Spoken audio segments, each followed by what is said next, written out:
লক্ষ্য। এবং অধীর রঞ্জন চৌধুরীর হাত ধরে কংগ্রেস মুর্শিদাবাদে ঘুরে দাঁড়াচ্ছে। তছনছ করে দেওয়া হবে তৃণমূলের গড় তছনছ করে দেওয়া হবে। তার জন্য যা করতে হয় করবো। আমরা কোনো রেয়াত করবো না তৃণমূল কংগ্রেসকে, কারণ আমরা অত্যাচারিত, ওরা অত্যাচারী। অত্যাচারী আর অত্যাচারিতর সাথে কোনো রাজনৈতিক সম্পর্ক হতে পারে। আর কদিন পরেই আমাদের মুর্শিদাবাদ জেলায় প্রথম দফার ভোট, আর সেই ভোটকে কেন্দ্র করেই আমাদের জেলার যে রাজনীতি সেটা এখন গরমাগরম। আর সেই ভোট প্রচারেই রাজ্যের তথা কেন্দ্র থেকে বিভিন্ন দলের সব রাজনৈতিক নেতৃত্বরাই আসছে ভোটের প্রচারে। তো সেই প্রচারের ফাঁকেই পেয়ে গেছি কংগ্রেসের রাজ্য নেতৃত্ব মাননীয় সৌম্য আইচকে। তো তার সঙ্গে ভোট নিয়ে কথা বলবো। সৌম্যদা, কি মনে হচ্ছে এবারের বহরমপুর তথা সমগ্র মুর্শিদাবাদের ফল কি হবে? দেখুন, সকালের সূর্য উঠলে যেমন সারা দিনের পরিস্থিতি বোঝা যায়, এই রাজ্যে তথা মুর্শিদাবাদ জেলার কথা জিজ্ঞাসা করেছেন, মুর্শিদাবাদের মানুষের মুড অধীর রঞ্জন চৌধুরী কংগ্রেসের পক্ষে, অনেক কংগ্রেসের দিকে। সারা মুর্শিদাবাদ জেলা জুড়ে ভারতীয় জনতা পার্টি এবং তৃণমূল উভয়কেই বর্জন করতে চাইছে, তাই কংগ্রেসকে গ্রহণ করতে চাইছে সমগ্র মুর্শিদাবাদ জুড়ে। তো বিশেষ করে বহরমপুর তথা মুর্শিদাবাদে বিরোধী রাজনৈতিক দলগুলো এখন আতুর ঘর বলা গেলে। তো সেই জায়গায় দাঁড়িয়ে এবারের নির্বাচনটা কংগ্রেস তথা বিরোধী রাজনৈতিক দলগুলোর কাছে কতটা গুরুত্বপূর্ণ? মারাত্মক গুরুত্বপূর্ণ। মুর্শিদাবাদ সবসময় কংগ্রেসের কাছে বা বিরোধী দলের কাছে গুরুত্বপূর্ণ, কারণ মানে মুর্শিদাবাদ এর মানুষ সবসময় এগিয়ে ভাবে, পরিকল্পনা যেটা করেন, ভবিষ্যৎ দ্রষ্টা। তারা নেতৃত্ব তৈরি করেছেন। এই বাংলার রূপকার যতজন এসেছেন সবাই কিন্তু মানে বেশিরভাগ জনই কিন্তু মুর্শিদাবাদের মাটি থেকে এসছেন। সাত্তার সাহেবের জমি, সাত্তার সাহেবের মরহুম সাত্তার সাহেবের এটা কর্মস্থল, পীঠস্থান, জন্মস্থান। অধীর রঞ্জন চৌধুরী এরা বাংলার নক্ষত্র। তারপরে আরও আছে যারা অন্যান্য রাজনৈতিক দলের, তো বামপন্থীদের বড় বড় নেতৃত্ব এখান থেকে উঠে এসছেন। তো এই রাজ্যটা, এই রাজ্যের মধ্যে এই জেলাটা প্রাসঙ্গিক সবসময় এগিয়ে ভাবনা, যে ফোর্সি করার ভাবনা, মানে তারা ভবিষ্যৎ পরিকল্পনা করে। মানুষ প্রচণ্ড সচেতন রাজনৈতিকভাবে, দূরদৃষ্টি সম্পন্ন। এবং মুর্শিদাবাদের মানুষ সর্বপ্রথম যে কথাটা আমি বলবো, যে সাম্প্রদায়িক রাজনীতিকে ঘৃণা করেন। এই চরিত্র, সমগ্র মুর্শিদাবাদবাসীর চরিত্র হচ্ছে অসাম্প্রদায়িক রাজনীতির পীঠস্থান। কলুষিত হয়েছে তৃণমূলের দ্বারা পরিকল্পিতভাবে, কিন্তু এটা ওই বলে না যে সত্য প্রতারিত হয়, কিন্তু সত্য কখনো পরাজিত হয় না।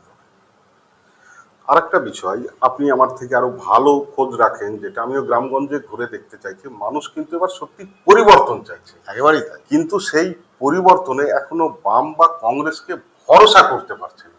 কি কারণে বলে মনে হচ্ছে? দেখুন, বিশ্বাস আমি বলছি না, বিশ্বাস অবশ্যই করছে বিরোধী হিসাবে, কিন্তু ভরসার জায়গা। আপনি পরিত্রাণ বলছেন, তো আমি বলছি মানে পরিবর্তন বলছেন, তো আমি বলছি পরিত্রাণ চাইছে মানুষ, এদের থেকে মুক্তি চাইছে। তো মুক্তি চাওয়ার তো যথেষ্ট কারণ আছে। একটা 15 বছরের সরকার যেটা রাজ্যটাকে কার্যত দেউলিয়া করে দিয়েছে।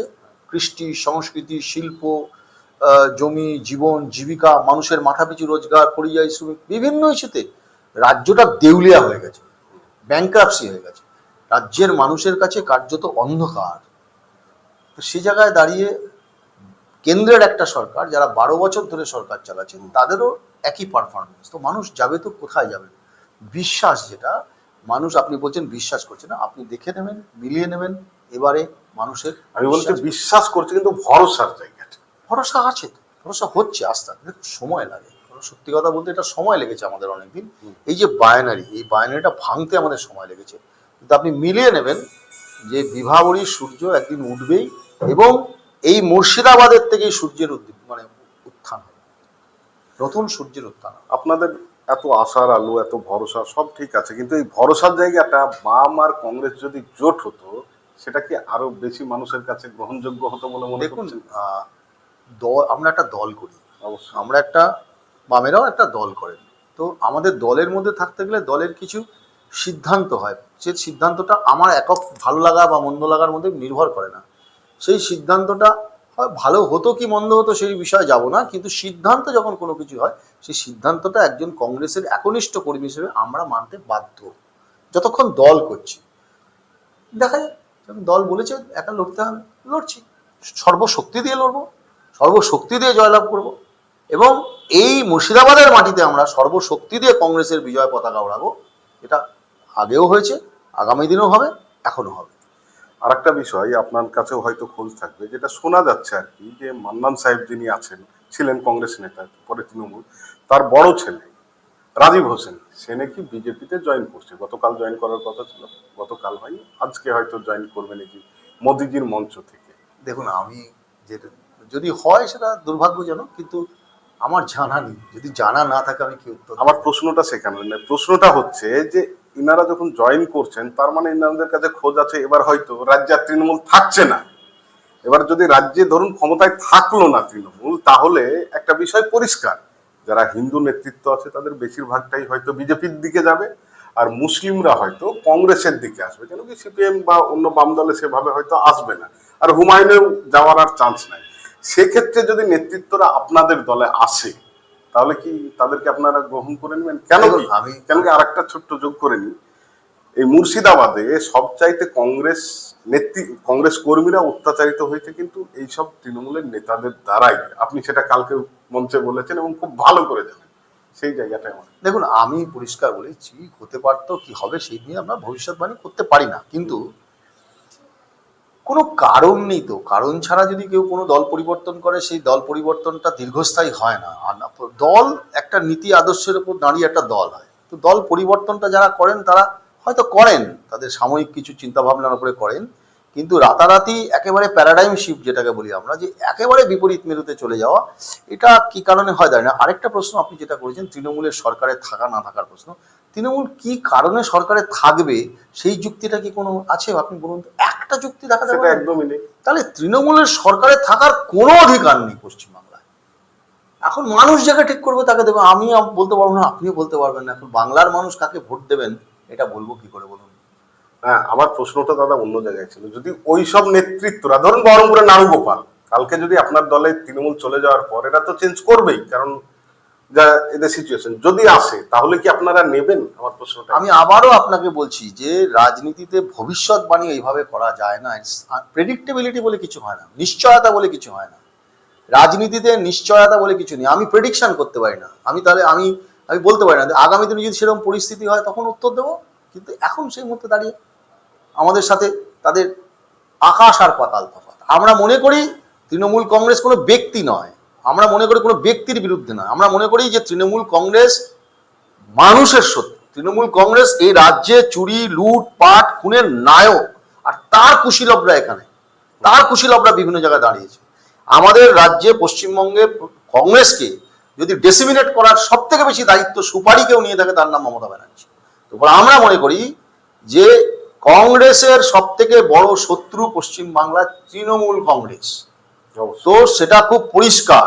তাহলে আমার ধর্ষক আর ধর্ষিতা যেমন একই পথে চলতে পারে না, যেমন খুন হয়ে যাওয়া মানুষের পরিবার আর খুনি যেমন এক রাস্তায় হাঁটে না, তো তৃণমূল কংগ্রেসের সাথে কংগ্রেস কোনোদিন এক রাস্তায় হাঁটতে পারে না, পারে না, পারে না। এ রাজ্যে পার্টি অফিস লুট করেছে, জেলা পরিষদ নিয়েছে, এমএলএ কিনেছে, এমপি নিয়েছে, কাউন্সিলর নিয়েছে। আপনি বলুন তো কজন বিজেপির পার্টি অফিস তৃণমূল দখল করেছে? কংগ্রেসের করেছে। তাহলে কংগ্রেসের সব থেকে বেশি ডেসিমিনেট, মানে কংগ্রেস মুক্ত ভারতে বাংলার স্বপ্ন দেখেছেন মমতা বন্দ্যোপাধ্যায়। তাই মমতা বন্দ্যোপাধ্যায়কে যোগ্য জবাব এই নির্বাচনে আমরা দেব।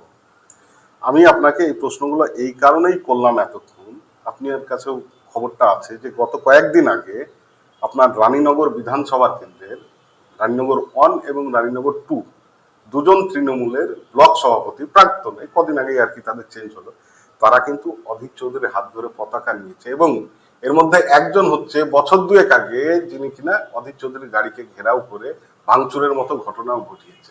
এবং ওখানে আপনাকে বলিনি যে ওখানে সব চাইতে রানীনগরে যেহেতু আমার নিজের বাড়ি, ফলে ওখানে যত সিপিএম না অত্যাচারিত হয়েছে তৃণমূলের থেকে, তার থেকে অনেক বেশি কংগ্রেস কর্মীরা, এই নেতা যারা জয়েন করলো আজকে তৃণমূলে কংগ্রেসে, তাদের হাতে হয়েছে।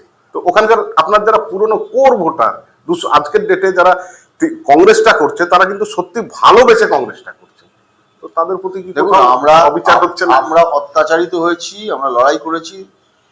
আমাদের একমাত্র লক্ষ্য হচ্ছে আমরা কংগ্রেস দলকে শক্তিশালী করতে হবে, একমাত্র লক্ষ্য। এবং অধীর রঞ্জন চৌধুরীর হাত ধরে কংগ্রেস মুর্শিদাবাদে ঘুরে দাঁড়াচ্ছে। তছনছ করে দেওয়া হবে তৃণমূলের গড় তছনছ করে দেওয়া হবে। তার জন্য যা করতে হয় করবো। আমরা কোনো রেয়াত করবো না তৃণমূল কংগ্রেসকে, কারণ আমরা অত্যাচারিত, ওরা অত্যাচারী আর অত্যাচারিতর সাথে কোনো রাজনৈতিক সম্পর্ক হতে পারে না। অবশ্যই দাদা, আপনাকে সবসময় দেখেছি টিভি ডিবেটে, বিশেষ করে টিভি ডিবেটেই এটা দেখেছি যে আপনি সব সময় নিট অ্যান্ড ক্লিন ভাবে আপনার বক্তব্য প্রকাশ করেন। অনেক সময় সেটা আপনার দলের সবসময় মতো না হতে পারে, কিন্তু আমি যে প্রশ্নটা করলাম সেটা এড়িয়ে যাচ্ছে না। দেখুন, আমি এড়িয়ে যাওয়ার কিছু নেই। আমাদের দল যখন বড় হয়, আমাদের একটাই লক্ষ্য। আমাদের দেখুন, যুদ্ধের স্ট্র্যাটেজি 2-3 রকম হয়। সেই স্ট্র্যাটেজিটা সংবাদ মাধ্যমের কাছে আমরা বলি না। আমরা চাই দলকে, আমি একটা আন্ডারলাইন বলেছি আপনাকে, যে আমরা দল শক্তিশালী করতে চাই। দল শক্তিশালী করতে গেলে যা যা করা দরকার অধীর রঞ্জন চৌধুরীর হাত ধরে আমরা করবো, যা যা করতে হয়। এবং সে স্ট্র্যাটেজি কি হবে সেটা আমি ক্যামেরার সামনে বলা আমার বারণ আছে, কারণ আমি একটা দল করি, আমার কিছু সীমাবদ্ধতা আছে। দাদা, আর একটা প্রশ্ন করি এই বিষয়টা নিয়ে, আর একটু সময় নেব। হ্যাঁ, নিশ্চয়ই বলুন। যেটা হলো, যখন মুকুল রায় বা শুভেন্দুরা তৃণমূলে জয়েন করেছে, বিজেপিতে জয়েন করলো তৃণমূল ছেড়ে, তখন বিজেপির নেতৃত্বরাও কিন্তু সেম আপনার মতো বলেছিলেন, হ্যাঁ স্ট্র্যাটেজি প্রতিটা রাজনৈতিক দলের নিজস্ব একটা থাকবে। কিন্তু আগামী দিন যা দেখছি তাতে তো এই সব যারা অত্যাচার করেছে তারা তো কংগ্রেস একটা ওয়াশিং মেশিনে পরিণত হবে। আপনি দিনের পর দিন টিভিতে বিজেপিকে ওয়াশিং মেশিন বলেছেন। মানে ওয়াশিং মেশিন নয়, আপনি তাহলে কি বলতে চান? আমরা কি দলটা শক্তিশালী করবো না? অবশ্যই করবো, নাকি নেতৃত্ব? আমার প্রশ্ন হচ্ছে কর্মীরা আসুক, আসবে তো। আমরা সবসময় বলছি, আর সবাই আসছে, কর্মী আসছে, নেতা আসছে, যারা আসতে চায় তারা যদি, দেখুন অত্যাচারিত, আমরা বলছি তো আমাদের লড়াই কোনো ব্যক্তির বিরুদ্ধে না, আমাদের লড়াইটা হচ্ছে প্রতিষ্ঠানের বিরুদ্ধে, তৃণমূল কংগ্রেসের বিরুদ্ধে, তার অন্যায় অবিচারের বিরুদ্ধে, তার সংগ্রামের বিরুদ্ধে। আমার দল থেকে যখন ভেঙে হাজার হাজার লোককে টাকা পয়সা, লোভ, কোর্ট কাচারি, কেস, মিথ্যা মামলা, নার্কোটিক্সের মামলা, এনডিপিএস কেস দিয়ে যখন নিয়ে চলে গেছিল, নীতির সঙ্গে তো কোনো রকম মানে নীতিকে দেখেনি। মমতা বন্দ্যোপাধ্যায় কি করেছিল? মমতা বন্দ্যোপাধ্যায় কংগ্রেসকে খতম করার চেষ্টা করেছিল। আমরা প্রতিরোধ করছি। আমরা তো সবে প্রতিরোধ শুরু হলো, এই তো টেলার। আপনি দেখুন, খান খান হয়ে যাবে তৃণমূল কংগ্রেস। এই তৃণমূল কংগ্রেস আগামী নির্বাচনের ভোটের রেজাল্টের পরে আপনি দেখবেন নিশ্চিহ্ন হয়ে যাবে। অবশ্যই, সেটা তো সবাই মনে করছে, তাসের ঘরের মতো ভেঙে পড়বে। এবারে বলুন, আমাদের জেলায় একটা প্রভাব তৈরি করেছিল সাময়িক হলে হুমায়ুন কবির। তো হুমায়ুন কবিরের একটা টেপ প্রকাশ পেয়েছে, এই ব্যাপারটাকে কিভাবে দেখছেন? দেখুন, এই আমার একটা প্রাথমিক প্রতিক্রিয়া হচ্ছে, আমি হুমায়ুন কবিরের যে জিনিসটা দেখেছি সেই জিনিসটা আমার অন্ততপক্ষে খুব খারাপ লেগেছে। সেটা হচ্ছে, আমি ব্যক্তিগতভাবে মনে করি অধীর রঞ্জন চৌধুরীকে পশ্চিমবাংলা চক্রান্ত করে হারিয়েছে মমতা ব্যানার্জি এবং আইপ্যাক। তার কুশীলব হিসেবে যিনি ব্যবহার করেছেন তার নাম হুমায়ুন কবির। ওই হুমায়ুন কবিরকে তো সেদিন কোনো কিছু, তার বিরুদ্ধে কোনো অ্যাকশন নেওয়া হয়নি। মমতা বন্দ্যোপাধ্যায় কি নিয়েছিলেন? আইপ্যাককে দিয়ে জঘন্য ঘৃণ্য রাজনীতি করে, ধর্মীয় মেরুকরণ করে, হিন্দু মুসলমান করে 25 বছরের একটা সাংসদ, একজন কৃতিমান, একজন সম্মানীয় সাংসদ, যে বহরমপুরের এবং মুর্শিদাবাদের মাটির জন্য কাজ করেছেন, তাকে চক্রান্ত করে হারানো হয়েছে। আবারও বলছি, একটা কথা আছে, অন্যায় যে করে এবং অন্যায় যে সহে তবু ঘৃণা যেন তৃণ সমুদয়, সেটা যেই হোক। আর একটা বিষয় হলো যে দেখুন, এখন বিরোধী দল বলতে প্রকৃত বিরোধী তৃণমূলের সেটা হলো কংগ্রেস এবং সিপিএম, এটা বাস্তব আজকের। কিন্তু সিপিএম এ যেভাবে ইয়ং জেনারেশনকে উপরে তোলা হচ্ছে, আপনি তো জানেন, আপনার খুব ভালো ক্লোজ শতরূপ, মীনাক্ষী, দীপশিতা, প্রতিকূর্ত চলে গেল সৃজন, কিন্তু আমরা কংগ্রেসে কেন এইরকম মুখ দেখতে পাচ্ছি না? আপনি যদিও এখন কথা বলার দিক থেকে ইয়ং, কিন্তু ওদের আমরা তো দেখুন, আমাদের সাংগঠনিক কিছু দুর্বলতা আমরা তো অস্বীকার করি। আমরা তো কোনোদিন বলিনি যে আমাদের সংগঠন একেবারে চূড়ান্তভাবে সফল। হ্যাঁ, আমাদের যেখানে শক্তি আছে, শক্তিশালী আমরা যেখানে, সেখানে প্রচুর যুবমুখ আছে। এই তো আপনাদের জেলায় কত বছরের ছেলে, একটা বাচ্চা ছেলে তহিদুল সুমন প্রার্থী হয়েছে। হ্যাঁ, এরকম সারা পশ্চিমবঙ্গ জুড়ে আছে। মানে কলকাতাতে হয়েছে, বহু যুবক ছেলেরা এখন প্রার্থী হচ্ছে, লড়াই করছে, সংগ্রাম করছে। আসলে দেখুন, আমরা সব জায়গায় মানে সমানভাবে বিস্তৃত না হলেও আমরা বলবো যে আপনারা আমাদের প্রতি একটু কাইন্ড এনাফ হন, যে আপনারাও দেখুন কোথায় কোথায় আমাদের যুব প্রার্থী আছে। প্রায় 52% যুবক প্রার্থী হয়েছে এবার পশ্চিমবঙ্গের 294টা আসনে। তো ফলে লড়াই চলছে, আমরাও আমাদের সংগঠনের দিকে নজর দিচ্ছি। দাদা, এবার আপনাকে আমি সবশেষ প্রশ্ন করব, যেটা যে আজকের যুবক যেভাবে রাজনীতি বিমুখ, বিশেষ করে কলেজে যেহেতু ভোট হচ্ছে না, ফলে কলেজ থেকে আগে দেখতাম সে ছাত্র পরিষদ হোক, এসএফআই হোক, এক গাদা নেতৃত্ব তৈরি হতো। সেই নেতৃত্ব আর এখন তো নেই, যেহেতু ভোট হচ্ছে না। তো এই যুবকদের কি বার্তা দিতে চান যে রাজনীতিতে আসার জন্য? দেখুন, আমি বলি যে ওই সমুদ্রের পাড়ে বসে সমুদ্রের গভীরতা মাপা যেমন যায় না, তেমনি সমাজ সংস্কার সংস্কৃতি থেকে উঠে আসা প্রতিভারা যদি সমাজের সংস্কার করতে চায়, তাহলে যুব সমাজকেই এগিয়ে আসতে হবে। কিন্তু হতাশাগ্রস্ত যুব সমাজ প্রতিবার এই রাজ্য সরকার, কেন্দ্রীয় সরকারের বঞ্চনা, প্রবঞ্চনা, তঞ্চকতা দেখে দেখে বিরক্ত। তারা রাজনীতিতে আসতে চায়। কিন্তু এটাও ঠিক যে দেখুন, রাজনীতি যদি এই দূষিত হয়, সেই দূষিত আমি যদি বাইরে থেকে সবসময় তাকে বলি দূষিত দূষিত, খারাপ খারাপ, যদি তাতে না ঢুকে আমরা যদি তার প্রতিবাদ না করি, যদি স্ট্রিমটাকে চেঞ্জ করার না চেষ্টা করি, লোক তো একই, সবাই তো একই জায়গায় আছি, তো আমরা যদি অ্যাভয়েড করি তাহলে জিনিসটা তো কোনোদিন সঠিক হবে না। মানে আমি যুব সমাজকে সবসময় বলবো যে ধৈর্য রাখতে হবে, হতাশাগ্রস্ত হলে হবে না, সিস্টেমের মধ্যে আসতে হবে। যার যেটা রাজনৈতিক দল পছন্দ তাই করুন, কিন্তু সুস্থ সামাজিক পরিস্থিতি পরিবেশ তৈরি করার দায়িত্ব কিন্তু জেনারেশন, মানে যেটা জেন জি বলছি আমরা, তাদেরও দায়িত্বের মধ্যে পড়ে। তো এবারে শেষ প্রশ্ন করব দাদা, লাস্ট। এবারে মানে বিরোধীদের প্রত্যাবর্তন হবে না পরিবর্তন? এই রাজ্যে অমানিসার অন্ধকার কাটবে, লিখে নেবেন আমার কাছে। এই রাজ্যে, আবার রিপিট করছি, অমানিসার অন্ধকার, 15 বছরের অত্যাচার, ব্যভিচার, স্বৈরাচার, ইলেকটেড অটোক্রেসির পতন হবে হবে হবে। অনেক অনেক ধন্যবাদ। আপনার এই যে আশা, সেই আশা যাতে সফল হোক।